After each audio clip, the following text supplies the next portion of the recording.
ஒரு சுறுசுறுப்பான எறும்பு கூட்டத்துல எல்லா எறும்புகளும் உணவு சேகரிக்க கடுமையா உழைச்சிட்டு இருந்தாங்க. அந்த எறும்பு கூட்டத்துல ஒரு சிறிய எறும்பும் வாழ்ந்துட்டு வந்துச்சு. சிறிய எறும்போட உருவம் என்னதான் சிறியதா இருந்தாலும் அதோட மனசு ரொம்ப பெரியதா இருந்துச்சு. அப்படி ஒரு நாள் அந்த எறும்பு கூட்டத்தோட ராணி எல்லா எறும்பையும் கூட்டி, மழைக்காலம் வரப்போது, அதுக்கு முன்பாவே எல்லா உணவையும் சேகரிச்சு வைக்கணும்னு சொன்னாங்க. இதனால எல்லா எறும்புகளும் தன்னோட பணியை விரைவா முடிக்க அருகில் இருக்க தோட்டத்துல இருந்த விதைகளையும் ரொட்டிகளையும் சேகரிக்க துவங்கினாங்க. அந்த கூட்டத்துக்கே உதவி செய்ய சிறிய எறும்பும் ரொம்ப ஆவலா இருந்துச்சு. எறும்புகள் எல்லாம் புறப்பட வரிசையா இருந்தாங்க. சிறிய எறும்பும் அவர்களை பார்த்து, நானும் உங்களுக்கு உதவி செய்ய வரேன்னு சொல்ல, மற்ற எறும்புகள் எல்லாம், உன்னால நிறைய உணவுகளை சுமக்க முடியாது, நீ வந்தாலும் பயன் இல்லைன்னு சொன்னாங்க. அதுக்கு சிறிய எறும்பும், நான் முடிஞ்ச வரை உங்களுக்கு உதவி செய்யறேன்னு பதில் அளிச்சிச்சு. இதை கேட்டும் எறும்பு கூட்டத்துல சிறிய எறும்பு சேர்க்கப்படல. தோட்டத்திற்கு புறப்பட்ட எறும்புகள் சிறிய எறும்பை பார்த்து, பாருங்க இவ எவ்வளவு சின்னதா இருக்கா, இவளால நமக்கு என்ன உதவி பண்ண முடியும்னு கேலியும் பண்ணாங்க.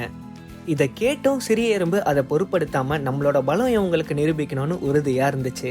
தோட்டத்தை நெருங்கின எறும்புகள் ஒரு குவியல் ரொட்டி துண்டுகளை கவனிச்சாங்க. பெரிய எறும்புகள் கனமான ரொட்டி துண்டுகளை சுமந்தாங்க. அதே நேரத்துல சிறிய எறும்பு ஒரு குட்டி துண்டை சுமந்துச்சு. அது அளவுல சிறியதா இருந்தாலும் தன்னோட பலத்தை நினைச்சு பெருமையா உணர்ந்து அதை வீட்டுக்கும் கொண்டு போனான். அந்த சிறிய எறும்பு திரும்பி வரும் வழியில மற்ற எறும்புகளை கவனிச்சா. அவர்கள் சுமக்க போராடிட்டும் களைப்பாகவும் இருந்தாங்க. ஏன்னா அவங்க எல்லோரும் அளவுக்கு அதிகமா ரொட்டி துண்டுகளை வச்சிட்டு இருந்தாங்க. சிறிய எறும்பும் அவர்களை நெருங்கி, நான் உங்களுக்கு உதவி செய்யட்டுமான்னு கேட்டா. ஏன்னா சிறிய துண்டுகளை அவளால கொண்டு போக முடியும். இதை கேட்ட எறும்புகள் எல்லாம் அதிர்ச்சி அடைஞ்சு அவளோட உதவியை ஏற்றுக்கொண்டதை நினைச்சு மகிழ்ச்சியும் அடைஞ்சாங்க. சிறிய எறும்போட உதவி அன்னைக்கு எறும்புகளுக்கு பெரிய உதவியா இருந்துச்சு. வேலையை முடிச்சுட்டு வீட்டுக்கு வந்த சிறிய எறும்பை மற்ற எறும்புகள் ஆரவாரம் செஞ்சு வரவேற்றாங்க. இதை நினைச்சு சிறிய எறும்பும் ரொம்ப பெருமையா உணர்ந்துச்சு. குழந்தைகளே, இந்த குட்டி எறும்பு கதையில இருந்து நம்ம கத்துக்க வேண்டிய பெரிய பாடம் என்னன்னா, நம்ம என்னதான் அளவுல சின்னதா இருந்தாலும் நம்ம பண்ற பெரிய உதவி அடுத்தவங்களுக்கு மகிழ்ச்சியை தரணும்.